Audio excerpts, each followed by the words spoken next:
সেনাবাহিনীর মধ্যস্থতায় 52 ঘণ্টা পর নবীনগর চন্দ্রা মহাসড়ক অবরোধ প্রত্যাহার করেছে পোশাক শ্রমিকরা। এর আগে সকাল থেকেই রাস্তা অবরোধ করলে মহাসড়কে যান চলাচল বন্ধ হয়ে প্রায় 30 কিলোমিটার যানজট সৃষ্টি হয়।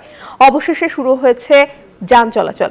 বিস্তারিত নাজমুল হুদার পাঠানো তথ্যে ডেস্ক রিপোর্ট। গেল কয়েকদিন ধরেই সাভারের আশুলিয়ায় চলছে শ্রমিক অসন্তোষ। এরই ধারাবাহিকতায় বুধবার সকাল থেকে আশুলিয়ার নবীনগর চন্দ্রা মহাসড়ক অবরোধ করে বার্ডস গ্রুপের 4টি কারখানার শ্রমিকরা। ফলে ঢাকা আরিচা মহাসড়ক, নবীনগর চন্দ্রা মহাসড়ক ও বাইপাইল আবদুল্লাপুরে এই 3টে মহাসড়কের সৃষ্টি হয় তীব্র যানজট। ফলে চরম ভোগান্তিতে পড়ে ওই পথে চলাচলকারী চালক ও পথচারীরা।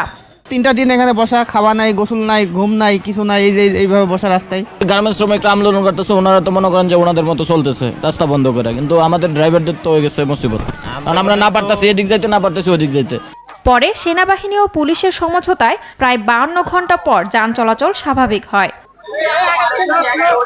শ্রমিকরা জানায় 30 সেপ্টেম্বর তাদের সমস্ত পাওনা পরিশোধ করার কথা থাকলেও মালিকপক্ষ 3 মাস সময় নিয়ে কারখানার ফটকে নোটিশ টাঙিয়ে রাখে। কোনো আলোচনা ছাড়াই কর্তৃপক্ষের এমন সিদ্ধান্তে সড়কে নামে শ্রমিকরা। ওরা কষ্ট করে ইনকাম করছে, ওদের টাকা ওদের দিয়ে দেখ, তাতে দেশও শান্তি থাকবে, পোলাপানও কাজ করতে পারবে, শ্রমিকরাও ভালো থাকবে। মানুষের দুর্ভোগ হচ্ছে, আমাদেরও দুর্ভোগ হচ্ছে। আমরাও রুম ছেড়ে দিছি, বাড়িওয়ালা তো আমাদেরকে রুম ভাড়া না নিয়ে ছাড়বে না, আমরা মালিকের টাকা না নিয়ে ছাড়বো। যে কারখানাতে হচ্ছে বেতন দিতে পারতেছে না, ওই কারখানার মালিককে ধরে আনা হোক, ওদের বেতনগুলো বুঝিয়ে দেওয়া হোক। এই বিষয়ে মালিকপক্ষের সাথে কথা বলে পুলিশ জানায় আর্থিক সংকট থাকায় বাধ্য হয়ে এমন নোটিশ দেয় কর্তৃপক্ষ।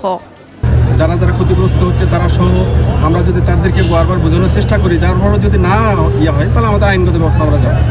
তবে সকাল থেকে গাজীপুরের কোথাও শ্রমিক অস্থিরতা নেই, মহাসড়কে যান চলাচল স্বাভাবিক রয়েছে।